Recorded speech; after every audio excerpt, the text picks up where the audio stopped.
kawan-kawannya sudah saya atur gak usah pulang, pokoknya atur di Inggris menggalang dana sebanyak mungkin, kalau sudah dapat bawa ke sini. Jadi tidak dituntut untuk ke Suriah ikut berperang, tidak, karena beliau seorang dai maka ya diberi tugas untuk berdakwah tersebut.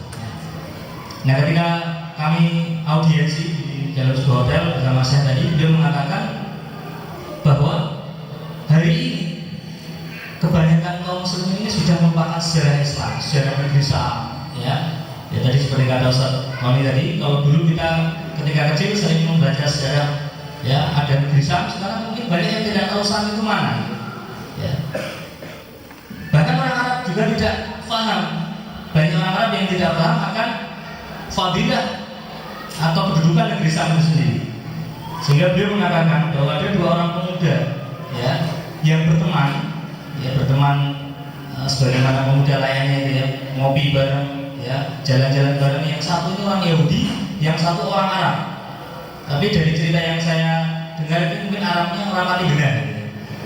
Karena orang Arab ini tidak peduli dengan kondisi Arab yang ada sekarang. Bahkan dia juga tidak tahu hadis-hadis Rasulullah. Ya, maka kata orang Yahudi itu mengatakan pada orang Arab, wahai temanku, sesungguhnya suatu saat nanti kita akan perang dan kamu akan saya kalahkan. Loh, kamu bisa mengatakan begitu? Iya. Karena saya membaca seluruh hadis-hadis Nabimu yang sahih dan saya tak tahu betul. Sementara hari ini kamu tuh hanya just for fun hidupnya, senang-senang, ngopi, ya, jalan-jalan, ya, tidak paham hadis-hadis Rasulullah sehingga tidak mengadakan sebuah persiapan, ya. Itu sama seperti itu. Jadi orang Yahudi paham betul. Maka orang Yahudi tidak akan meninggalkan negeri Syam, bahkan target utamanya pasti dia akan menguasai negeri Syam yang mungkin diawali sekarang ini di Palestina. Maka kalau Syam atau Suriah ini nanti bisa dimenangkan kaum muslimin, selanjutnya akan ke Palestina, insya Allah.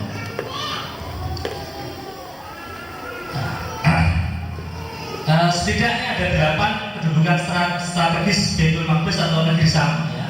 Yaitu yang pertama sebagai tanah wahyu dan kenabian, kemudian tanah Isra dan Mi'raj, tanah kiblat pertama, tanah yang ditaklukkan tanpa perang. Ini pada zaman Umar bin Khattab ketika menjadi khalifah tahun 638 Masehi, ya. Kemudian tanah kesabaran dan jihad. Dan ini ada hadis-hadis yang berbicara tentang bahwa negeri Syam termasuk di dalam Suriah itu negeri jihad, ya.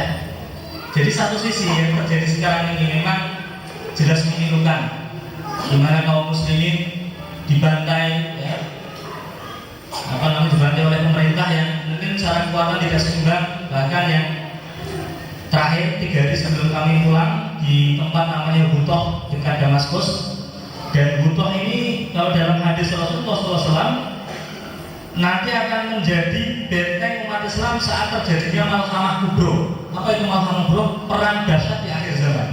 Nah, benteng kekuatan Islamnya ada di Butoh dekat Damaskus. Hari ini Butoh dihancurkan oleh Bashar Asad laknatullah dengan menggunakan senjata kimia. Dan 3 hari sebelum kami pulang, karena Butoh ini 4 jam dari tempat kami tinggal, ya, kita hanya bisa melihat di televisi sana, televisi lokal, televisi Arab, dan kita saksikan sendiri bahwa ketika kita di sana sudah mencapai 5.000 yang meninggal dari anak-anak kecil dan ibu karena zat kimia tadi. Karena zat kimia tadi ketika ditembakkan kemudian mengeluarkan gas, ketika dihirup oleh anak kecil atau yang fisiknya lemah, dalam 10 menit kalau tidak tertangani dia akan langsung kejang-kejang dan mati. Bagi yang fisiknya kuat dan kemudian setelah 10 menit tertangani, maka setidaknya dia akan catat permanen. Salah satu anggota tubuhnya akan catat permanen. Itu seperti itu. Kemudian tanah yang dijanjikan, ya, artinya Syam, memang kedudukannya sangat luar biasa, ya. Dan saya tidak mendapatkan hadis tanah yang dijanjikan itu namanya Wonolopo itu tidak ada, ya. Jadi memang Syam, tanah yang dijanjikan. Syam termasuk di dalam Suriah juga akan menjadi ibu kota khilafah di masa depan berdasarkan hadis sahih dari Rasulullah SAW, dan tanah tempat semua manusia akan dikumpulkan di padang mahsyar nanti, ya. Nah, ini fadilah atau kedudukan Syam. Sebagai mukadimah saya mungkin akan bercerita pengalaman saya selama di sana. Dan Syam hari ini kondisinya ikhwan-ikhwan azakumullah, yang pertama dalam belenggu musuh-musuh Islam. Karena mereka tahu betul, mereka membaca hadis-hadis hadis Rasulullah akan kedudukan Syam yang berkah dijanjikan ini. Sehingga target mereka bagaimana di bumi Syam ini tidak ada kaum muslimin. Ya, karena kalau ada kaum muslimin ke depannya mereka akan memimpin dunia. Karena ayatnya begitu, hadisnya begitu, mereka yakin. Maka kalau musuh-musuh Islam saja mempelajari ayat-ayat Allah dan hadis Rasulullah, kalau kita tidak mempelajari hadis Rasulullah ini sangat ironi. Sampai kita tidak tahu hadis-hadis Rasulullah tentang negeri Syam, ini sungguh sangat ironi. Nah, hari ini dalam bentuk musuh Islam, intinya musuh Islam ini kalau yang saya lihat ya ada dua. Yang pertama utamanya Yahudi, ya, karena Yahudi ya, yang Israel tadi, ini jelas target utamanya akan menguasai seluruh Syam. Kemudian yang kedua Syiah, dan sebagaimana yang dijelaskan oleh Ustaz Tengku tadi, bahwa Syiah dan Yahudi itu ya berkaitan erat sama sekali, ya, berkaitan erat ya, karena ternyata ajaran Syiah pun asal muasalnya juga dari Yahudi, ya, seperti itu. Maka meskipun ya di beberapa tempat seperti di Lebanon itu Syiah seakan-akan orang Yahudi, ya, pada dasarnya mereka ini juga akan bersama-sama mengembangkan kaum muslimin atau Ahlussunnah wal Jamaah. Ya. Ini kondisi yang terjadi sekarang seperti itu. Ya. Kemudian yang kedua, hari ini saudara-saudara kita yang ada di Syam atau Suriah, mereka berada dalam kesulitan hidup. Ya. Karena tempat-tempat tinggal mereka sudah dibombardir. Kemudian tanah ladang atau kebun mereka yang mereka mencari maisha dengannya dibakar oleh pemerintah Syiah Nusairiyah. Ya, itu yang terjadi pada masa sekarang yang saya lihat sendiri. Kita jalan-jalan ke kampung-kampung yang kebun-kebunnya itu sudah tidak bisa ditanami lagi karena tanahnya sudah terbakar. Kemudian mereka banyak tinggal di gunung-gunung dengan tenda-tenda, ada bantuan tenda juga dari Saudi lalu bantuan pemerintahannya, ya. Jadi seperti apa NGO ya, NGO itu banyak, NGO itu banyak non-governmental organization ya. Jadi hari ini yang membantu Suriah ini secara skala negara tidak ada. Ya. Sampai-sampai mereka mengatakan mestinya yang paling berhak atau paling wajib untuk membantu Suriah itu negara-negara Arab, karena Suriah ini negara Arab.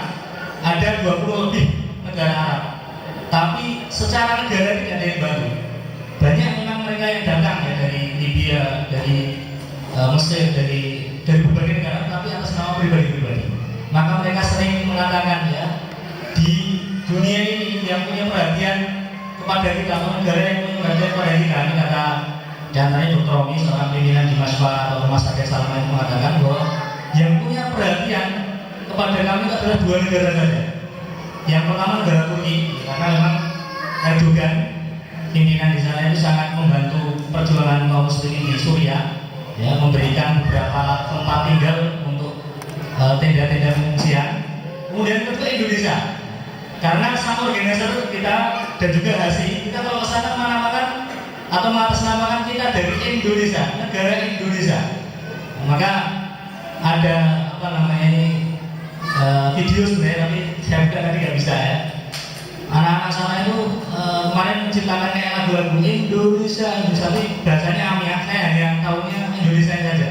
Jadi sangat kagum dengan Indonesia. Anak-anak kecil itu kalau saya suruh nyanyi Indonesia senang sekali. Ya, mereka bahkan bercita-cita pengen melihat Indonesia itu seperti apa. Sampai-sampai penduduknya masya Allah baik-baik semuanya, datang ke sana memberikan bantuan ya. Maka Indonesia itu menjadi atau berada di hati mereka. Bahkan ketika kita pulang, mereka mengatakan ya akhi, kapan-kapan datang sini karena Suriah adalah negeri kedua kamu setelah Indonesia. Subhanallah mengatakan seperti itu. Mungkin sedikit akan saya lihatkan ya beberapa kondisi di sana.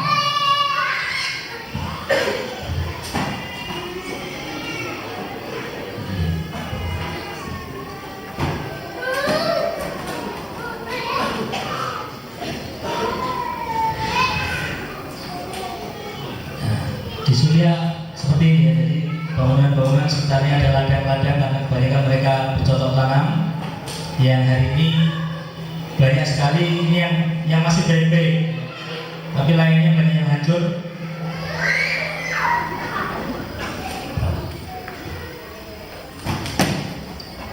Semiskin-miskin orang sana itu rumahnya dari batu bata, kalau kita dari papan. Nah ini kena bom, ya, dijatuhi bom oleh pemerintahnya sendiri, ya, karena berbeda akidah itu. Ini pembesarnya sama organizer Ustaz Abu Hasan. Di sana hari ini semua fasilitas, ya, dimatikan oleh pemerintah. Listrik itu semuanya dimatikan, listrik, air pump, ya, semuanya dimatikan, kecuali sebuah tempat atau desa yang masih tunduk dan patuh untuk mengikuti akidah Syiah Nusairyah. Nah ini Ustaz Wawan sebagai kekuasaan organizer.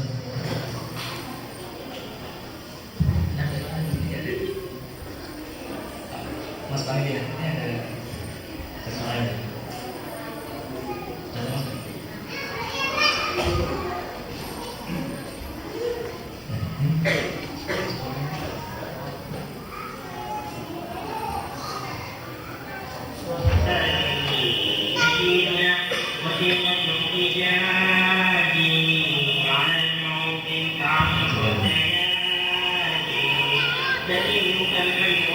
Bangunan-bangunan ini sekarang dikosongkan karena mereka harus mengungsi ke gunung-gunung dekat perbatasan Turki yang aman. Karena kalau mereka tinggal di sana jelas tidak aman, ya. Yang tinggal di sana hanya pejuang-pejuang yang memang siap untuk menang dan kemudian syahid.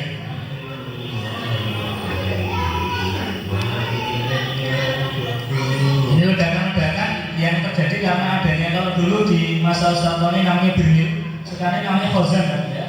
Kalau Birmil itu drum yang diisi beberapa bom, kalau sekarang ini kayak penampungan air yang menampung 1000 liter air itu, dan itu diisi TNT segala macam pecahan-pecahan besi, kemudian dijatuhkan dari pesawat MiG, ya, yang bisa menghancurkan gedung sampai dari tingkat pertama sampai paling bawah ada sekitar 7 tingkat. Ini yang dilakukan oleh tim Hilal Ahmad serta sama organizer, kita memberikan khidmat pelayanan bantuan kepada mereka-mereka yang dijatuhi bom, ya, kena roket dan lain sebagainya.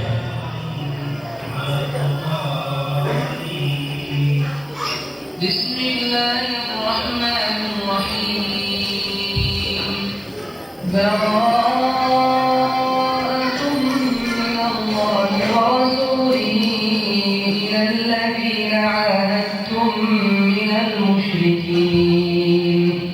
فسيحوا في الأرض 4 أشهر واعلموا أنكم غير معجز الله وأن الله مخزي الكافرين. وأذان من الله ورسوله إلى الناس يوم الحج الأكبر أن الله بريء. Ya. Kemudian kondisinya selanjutnya adalah dakwah dan pendidikan semuanya terhenti total, ya. Bapak Ibu sekalian, kalau hari ini putra putri Anda bisa dengan leluasa menikmati hak-hak mereka yaitu untuk bersekolah, hari ini ya anak-anak kecil yang ada di sana semuanya berhenti total kegiatan sekolah dan dakwahnya.